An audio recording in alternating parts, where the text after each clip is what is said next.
I've sent $800 on the first of every month for 4 years. I cooked in this kitchen. I raised your daughter in this house. Don't tell me to be practical. With absolute certainty, I told her I'm not leaving. Laura opens her mouth, closes it. I picks up my coffee, turn to the window, and let the silence do the rest. Before we continue, please take a moment to subscribe and leave a comment telling me where you're watching from. I'd really love to see how far this story has reached and connect with people from all around the world.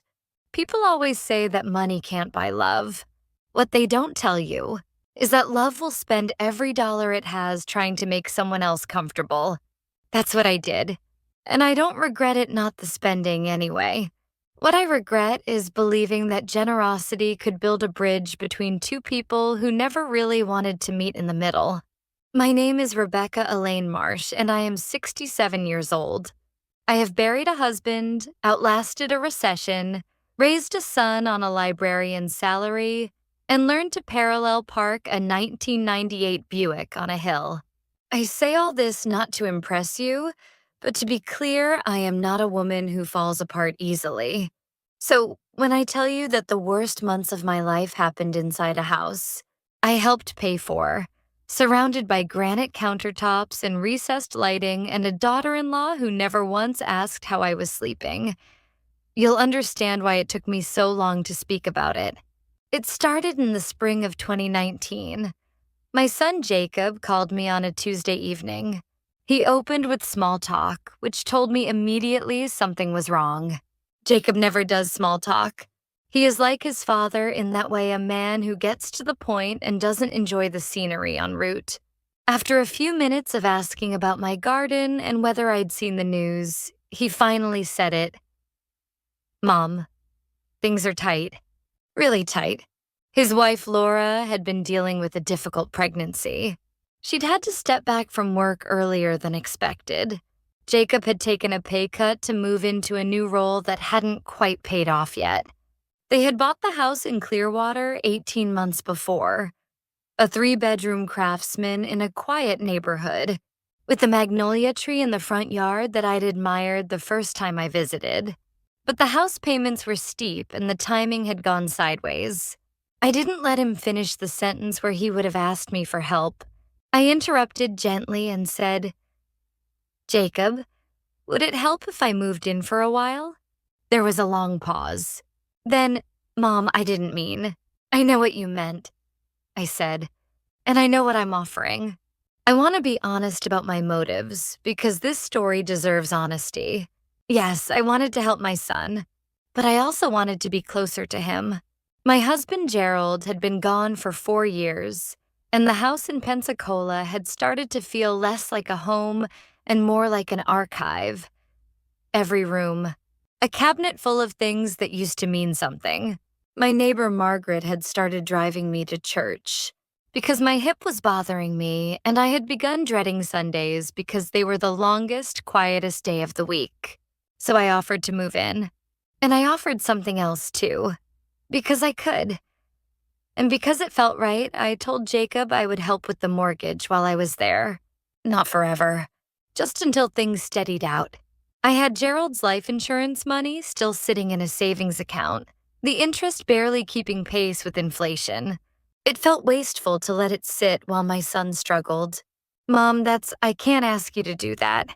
You didn't ask, I offered. There's a difference.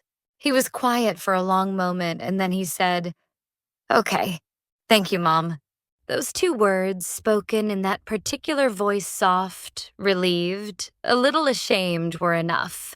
I started packing within the week.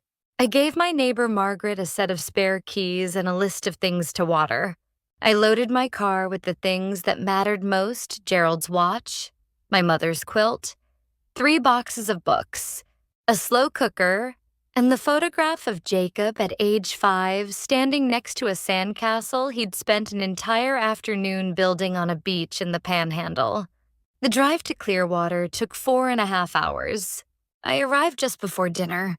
The magnolia tree was blooming. Laura met me on the porch with a smile that was polite and careful, the kind of smile that lives only on the surface.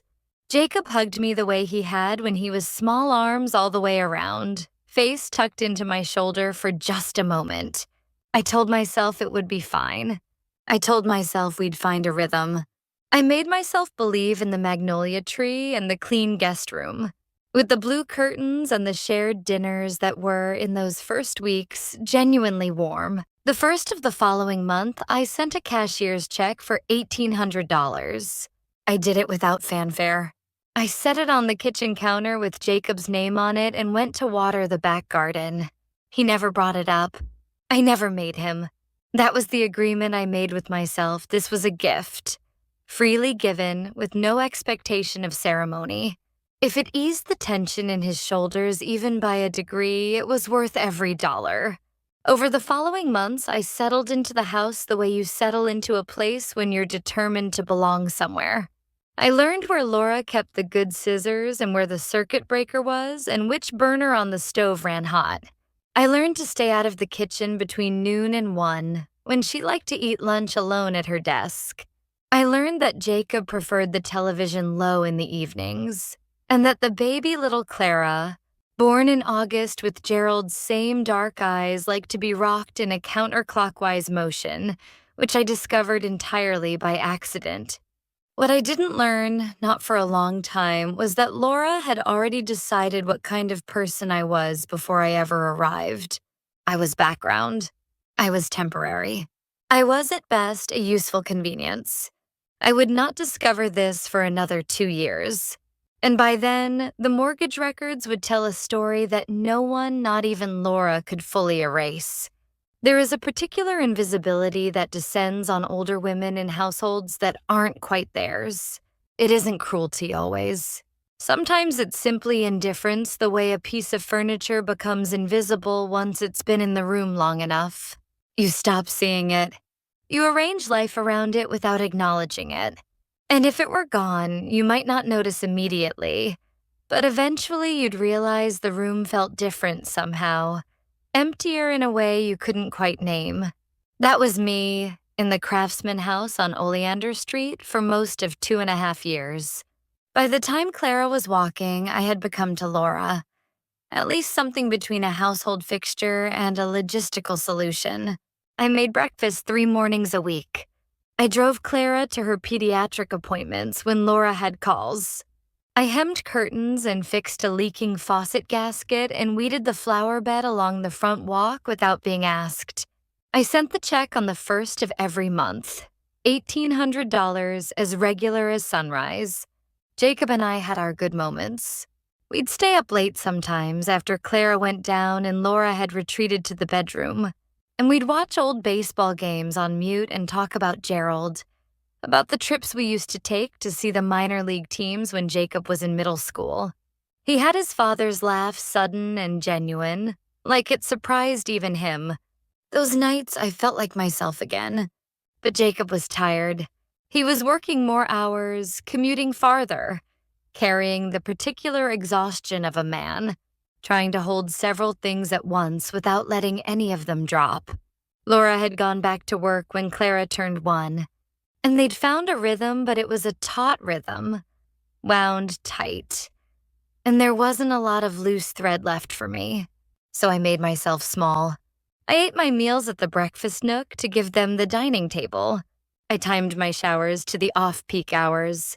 I stopped suggesting films or recipes or weekend plans because Laura had a way of pausing just a fraction of a second too long before responding to my suggestions. A pause that communicated clearly, without words, that my input was tolerable but unnecessary. I have thought many times about whether I should have spoken up sooner. Whether I should have had the conversation with Jacob that I kept putting off. Son, I don't think your wife sees me as a person. But you have to understand what it means to love your child that much. You become willing to absorb a great deal of discomfort to avoid being the source of conflict in his marriage. You tell yourself you're being patient. Sometimes patience is the right answer. Other times, it's just the long way around to the same reckoning. In the spring of the 3rd year, something shifted. Laura began including me less in dinner conversations, in small decisions about the house, in plans for holidays. She would make arrangements and mention them to me afterward as an informational courtesy, not an invitation. At Christmas that year, she organized the gift exchange and listed contributors in the card to her own family, with love from Jacob, Laura, and Clara. I had bought and wrapped 4 of the 8 gifts under the tree. I noticed. I said nothing. It was around this time that I first began to understand dimly, unwillingly, that my presence in the house had been categorized. I was not family, in the way Laura used that word. I was an arrangement. A helpful one, financially and practically, but an arrangement nonetheless. The kind you phase out when circumstances change. What I did not know, what I had no reason to suspect, was that Jacob had seen this too. I don't know when he began to worry.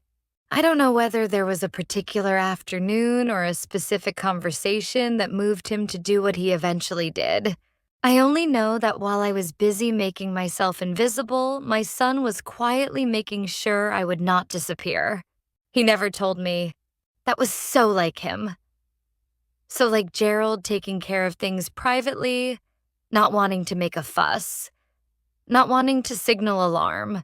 If he had told me, I would have protested.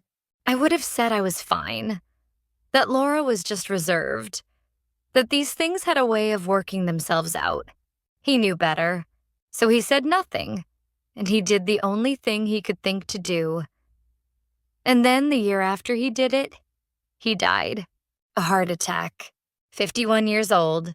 He was on a run he had started running in the mornings, something he'd picked up from a colleague, and he collapsed 2 blocks from the house on a Wednesday morning in November. A neighbor called 911. He was gone before the ambulance arrived. I was at the kitchen table when the call came in. I had a mug of tea in my hand and a crossword puzzle half finished in front of me. I remember that the word I'd been stuck on was resilience. 12 letters, meaning the ability to recover.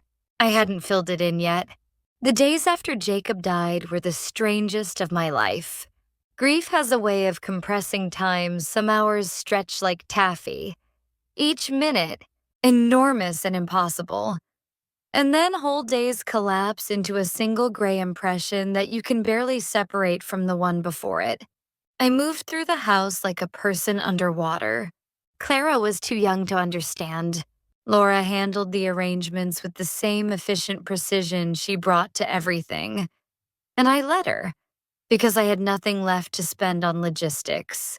What I kept for myself was the mourning, the private, particular, bone-deep mourning of a mother. I thought, in those first terrible days, that grief might close the distance between Laura and me.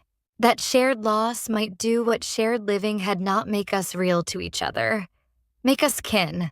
Loss has a way of stripping away pretense, after all. It cuts through the social arrangements and leaves only what's essential. But Laura did not grieve the way I expected. She grieved efficiently. She grieved and simultaneously began to plan. And I, still underwater, still moving in slow motion through the rooms of the house. We had shared, and the life we had shared and the person we had both loved did not see it coming until it was nearly too late. The check I had sent on the 1st of that month, the 41st, in an unbroken series, sat uncashed on the counter for 2 weeks. Then it disappeared. I never knew what happened to it. You do not expect salvation to arrive in a cardboard box marked miscellaneous. It was a Saturday, 6 weeks after Jacob's funeral. I was doing what I had taken to doing in those empty, echoing weeks, moving through the house slowly, picking things up and setting them down, touching the surfaces of the life we'd built here as if physical contact might keep it from dissolving. Laura had been spending more time on her phone, more time in closed rooms with the door pulled to. She had mentioned more than once and with studied casualness that a smaller house would be more manageable, that Clara might benefit from being closer to Laura's mother, who lived 2 hours north. That Saturday morning, she had left early with Clara, and the house was quiet. I went to the storage closet off the hallway. Jacob had used it as a kind of overflow office to look for a winter coat I thought I might have left there. What I found instead, Tucked behind a box of Clara's old infant things was a banker's box with Jacob's handwriting on the side, "Important keep." I sat down on the floor right there in the hallway and opened it. Inside were folders, organized the way Jacob organized everything, methodical, labeled, dated. There were insurance documents, car titles, old tax returns, and near the bottom, in a manila folder with ADI, Grover Simmons printed on the tab was a legal document I had never seen before. It took me 3 readings to understand it fully. I am not a lawyer. I did not know the particular language of estate planning, the specific weight of words like trustee and successor and retained interest. But after the 3rd reading, I understood the shape of what Jacob had done. He had established a living trust 14 months before he died. The property on Oleander Street, the craftsman with the magnolia tree, the house I had been sending $1,800 toward for 41 consecutive months was held in trust, and I, Rebecca Elaine Marsh, was named as the primary trustee. Not a beneficiary, a trustee.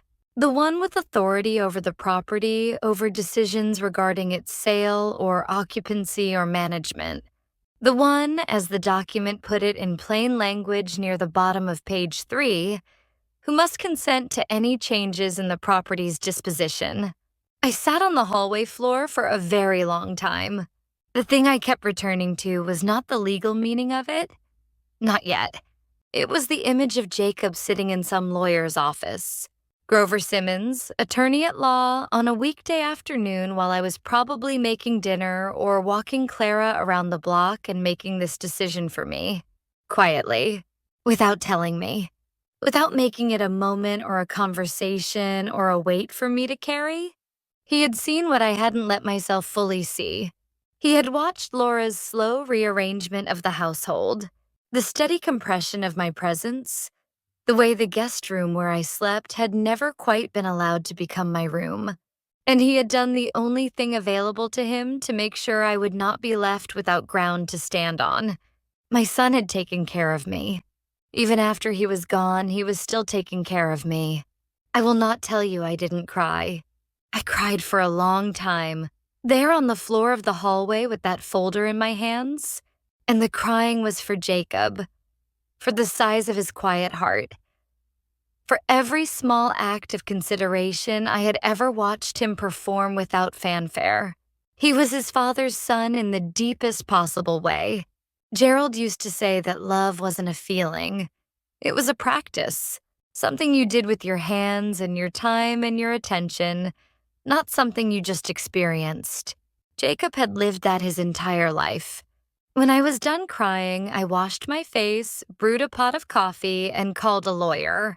Her name was Priscilla Okafor, and a neighbor had recommended her years ago when I'd needed help updating my own will. She had an office downtown, neat and warm, with children's drawings framed on the wall that her daughter had made. When I described my situation, the trust, the trustee designation, the 41 months of mortgage payments, Laura's escalating talk of selling, she listened without interrupting. When I finished, she was quiet for a moment. Then she said, "Mrs. Marsh, do you have the trust document with you?" I pulled it from my bag and slid it across her desk. She read it carefully, twice, the way I had. Then she looked up. "Your son did everything right. This is Ironclad." She paused. "You understand what this means? You hold authority over the property. Not Laura. You." "I'm beginning to understand," I said. "Has she tried to initiate a sale?" "She's been talking to realtors. I've seen emails. I have documentation." Priscilla Okafor folded her hands on the desk and looked at me with an expression I can only describe as quiet respect. "Then I think it's time," she said, "for you to stop being invisible." I drove home slowly, through the neighborhood streets, past the elementary school, past the bakery, where Jacob used to stop on Sunday mornings for bear claws that he'd bring home in a white paper bag.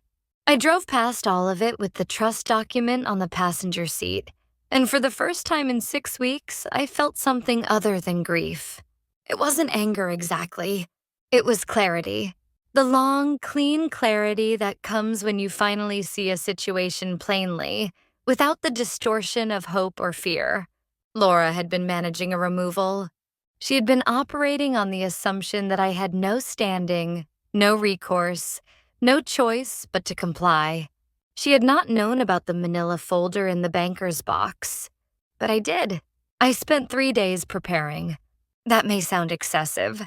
It wasn't. I had learned over 67 years of navigating the world as a woman who people frequently underestimated that preparation is not a symptom of anxiety. It is a form of respect for yourself, for the gravity of the moment, for the outcome you're working toward.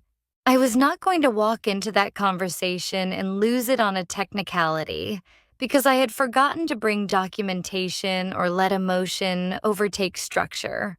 I organized the mortgage records. 41 months of cashier's checks, each made out to the household account. I printed the bank transfer confirmations, which I'd kept in a spreadsheet since the beginning. Gerald had always said that if you put money in writing, no one can say later that it was never there. I printed Priscilla's summary letter, which laid out the trust's terms in plain language. And I kept a short, handwritten list of the things Laura had done in the week since the funeral. The boxes she'd moved without permission. The realtor she'd walked through the house. The email chain I'd seen pulled up on her laptop one evening when I passed the office door. I also prepared something else myself. I sat in Jacob's old reading chair the night before. The one Laura had tried to move to the garage and that I had quietly moved back. And I had a long conversation with the room. I told myself what I needed to hear, that I was not there to punish Laura. I was not there to perform a victory. I was there to establish the truth of my situation in language clear enough that it could not be misunderstood or revisited. There is a difference between vengeance and clarity, and I wanted only the latter. The conversation happened on a Thursday evening. Clara was at Laura's mother's for the week she had been spending more time there lately, which I suspected was part of a longer plan that had not yet been stated aloud. Laura made dinner. One of the few nights she had included me, and we ate mostly in silence with the kitchen lights too bright and the fork sounds very loud. After I cleared the plates, I said, "Laura, I'd like to talk with you about the house." She paused. "All right." We sat in the living room. She chose the couch. I chose the armchair across from her, not Jacob's reading chair, which felt too private for this. But the wingback near the window where I could see the magnolia tree and the last of the evening light. I set the folder on my knee. I started gently. I told her I knew the past weeks had been impossibly hard. That grief takes people in different directions and there was no right way to do it. That I had tried to give her space and had perhaps given too much, because in the giving of it, I had allowed a situation to develop that needed to be addressed. She was watching me carefully. She had a way of going very still when she was uncertain, a stillness that was not peace but calculation. I told her about the trust. I watched her face when I said the words, "Jacob established a living trust." And I am the named trustee, and I watched the stillness crack just slightly. A hairline fracture in the careful composure. "I didn't know about that," she said. "I know," I said. "He didn't tell either of us." He wasn't the type to discuss the things he was most serious about. I set the trust document on the coffee table between us and slid it toward her. She looked at it but didn't pick it up. "I also want to be clear about the financial history of this house," I said. I opened the folder and placed the mortgage record summary on top of the trust document. 41 months, $1,800 each month. A total of $73,800 plus the first 3 months' payments when I arrived, which were slightly higher. The total I have contributed to the mortgage on this property is approximately $92,000. Laura was quiet for a long moment. Jacob handled the finances. He did. And I handled them with him. That's documented. Another silence. Outside, a car passed on the street. The magnolia tree moved slightly in the evening breeze. "I'm not bringing this up to make accusations," I said. "I'm bringing it up because I want us to have an honest conversation. I've lived in this house for nearly 4 years. I've contributed to it financially and practically. I've helped raise Clara, and I'd like to continue to do so if that's a conversation we can have." Laura looked at me then, really looked, in a way I don't think she had before. I don't know what she was seeing. Perhaps the first clear outline of me as a person with standing. Perhaps the shape of a situation she had miscalculated. "You're not planning to leave," she said. It wasn't quite a question. "I'm planning to have a conversation about what a workable arrangement looks like going forward," I said. "I'm open to that conversation, but I need it to be an honest one." She sat with that for a while. I let her sit with it. I have learned that silence, properly held, does more work than words. Finally, she said, "I think I handled things badly after Jacob died." She said it flatly. Not as an apology. Laura was not, I think, naturally given to apology, but as an acknowledgement, which was enough for me. "I think we both moved too fast," I said. "Grief does that." We talked for almost 2 hours.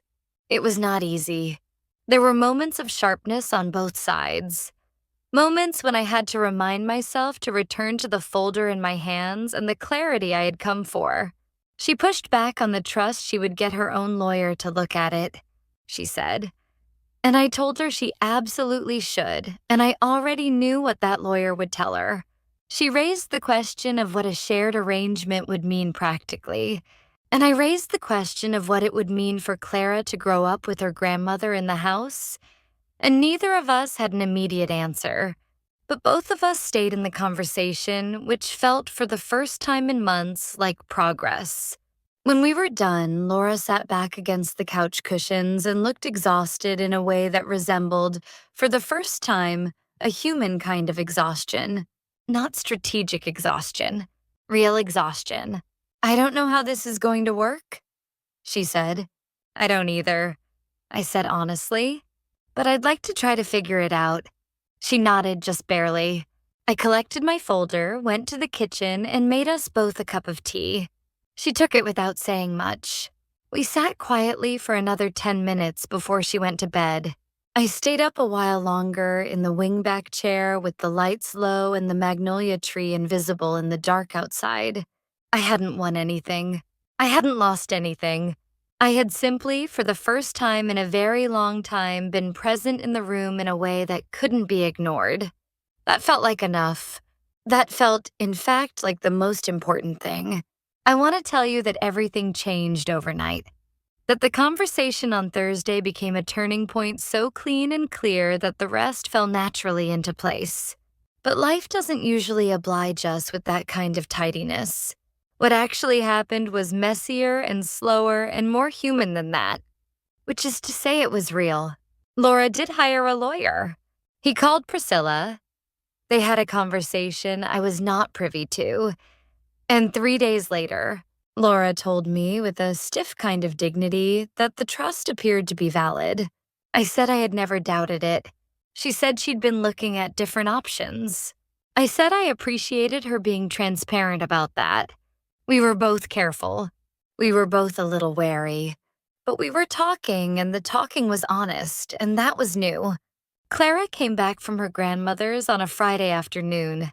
She ran in through the front door with her backpack bouncing, and she launched herself at me from 3 feet away with the reckless physical confidence of a 3-year-old who has never once doubted her welcome. I caught her and held her against my chest and breathed in the particular smell of her hair children's shampoo, and something sweeter underneath. Something that was just her, and the grief and the relief and the love, all pressed together in my chest until I had to blink hard several times. "Grandma Rebecca," she said, pulling back to look at me with her father's dark eyes. "Did you miss me?" "Every single minute," I said, and meant it absolutely. Having Clara in the house again changed the temperature of things. Children have a way of cutting through adult tension simply by requiring both parties to behave reasonably in front of them. Laura and I could not be cold and calculated when Clara was between us, narrating everything, asking 10 questions a minute, demanding that we both look at a drawing or listen to a song she'd learned or adjudicate some crisis involving a toy rabbit named Professor Hops. We built routines. Tentative ones at first, easily broken, requiring constant renegotiation. But routines nonetheless. I took Clara on Tuesday and Thursday mornings so Laura could have focused work time. Laura started cooking dinner 3 nights a week and leaving my portion plated if I hadn't come downstairs a small thing, but a real one. We developed a quiet habit of crossing paths in the kitchen around 8:30 after Clara was in bed, and exchanging a few sentences about the day. Not warmly, not yet. But honestly, there were hard conversations. There were days when one of us said the wrong thing and the air tightened and we both retreated to our corners for a while before finding our way back.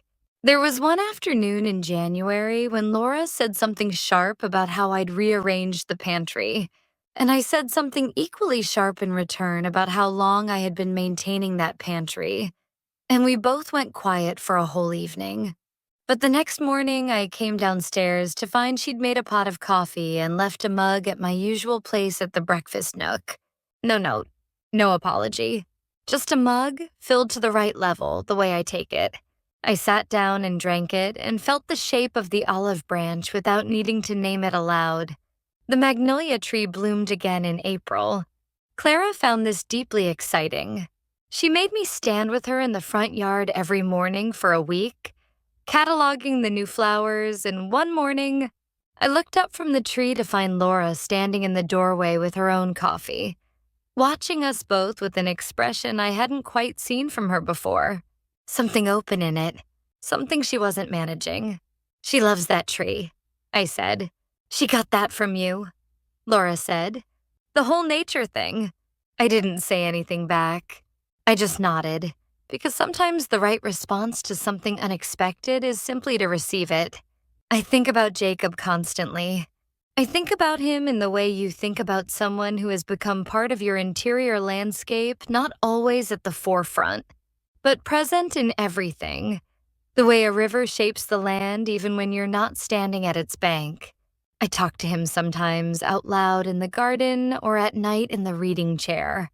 I tell him about Clara's new words and Laura's new haircut, and the way the magnolia is growing faster than I expected.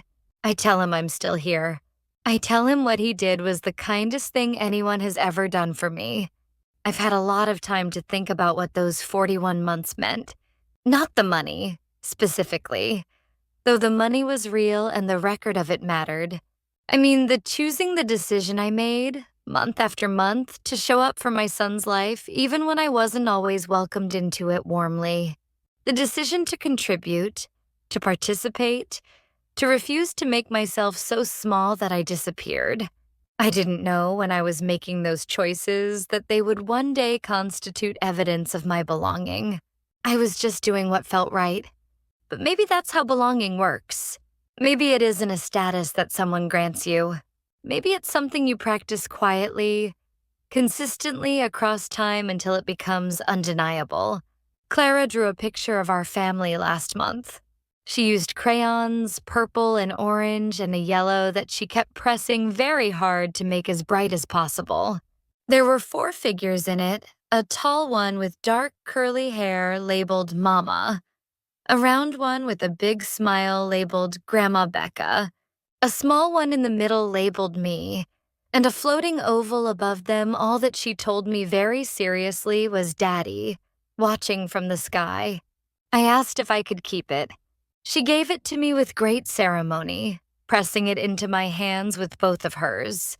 I put it in a frame and set it on the windowsill in my room, not the guest room anymore, just my room. The one I've lived in for nearly 5 years now. The one with the blue curtains that I've grown to love. The picture sits next to Gerald's watch and my mother's recipe cards and the photograph of Jacob at 5 with his sandcastle. The people who belong to a place don't always have their names on the deed. They have their fingerprints on the door frames and their rhythms built into the walls and their voices in the rooms even after they've left for the evening. You can't document that the way you can document a cashier's check, but it is real, and it lasts. And no one can box it up and label it miscellaneous and shove it behind the dryer. I am Rebecca Elaine Marsh. I am 67 years old. I live in a craftsman house in Clearwater with a magnolia tree in the front yard and my granddaughter down the hall and a daughter-in-law who is learning slowly that I am harder to erase than she assumed. I am not a guest here. I am not a ghost. I am at last simply home.